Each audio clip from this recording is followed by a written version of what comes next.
mga lihim akong kinikimkim, mga sugat na ayokong makita nila. Umingiti kahit pagod na pagod at tahimik na nasasaktan.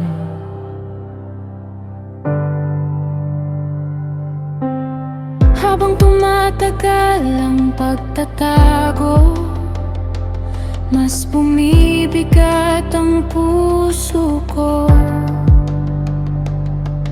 Parang may unom sa loob na hindi ko kayang patahimikin.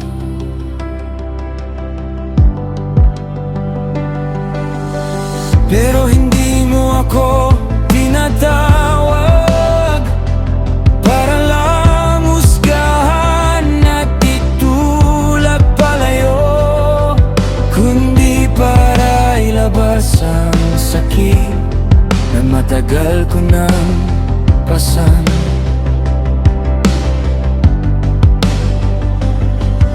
Sa bawat pag-amin ng kahinaan, may paghilom na dahan-dahang dumarating.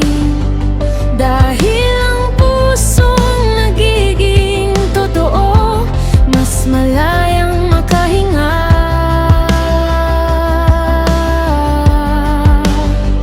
Kapag wala na akong tinatago, mas ramdam kita.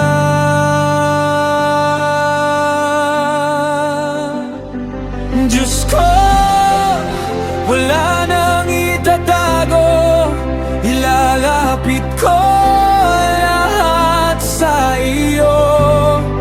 Ang takot, hiya at mga sugat ko, hindi ko na ikukubli. Wala nang itatago, kahit mahina at wasak ako. Sa bawat bahaging inilalantad ko, dun mo ako hinahawakan. Hindi pala kalayaan ang pagtago, mas lalo lang ako nalulunod. Pero habang unti-unti akong nagiging totoo, mas gumagaan ang loob ko. At kahit alam mo ang lahat tungkol sa akin, hindi ka pa rin lumalayo. Sa gitna ng madilim na bahagi ko, pinipili mo pa rin akong mahalin. Kapag lumalapit ako ng totoo, mas nararamdaman ko ang awa mo. Wala nang itatago, ilalapit ko lahat sa iyo. Ang takot, hiya at mga sugat ko, hindi ko na ikukubli. Wala nang itatago, kahit mahina at wasak ako.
narito ka pa rin.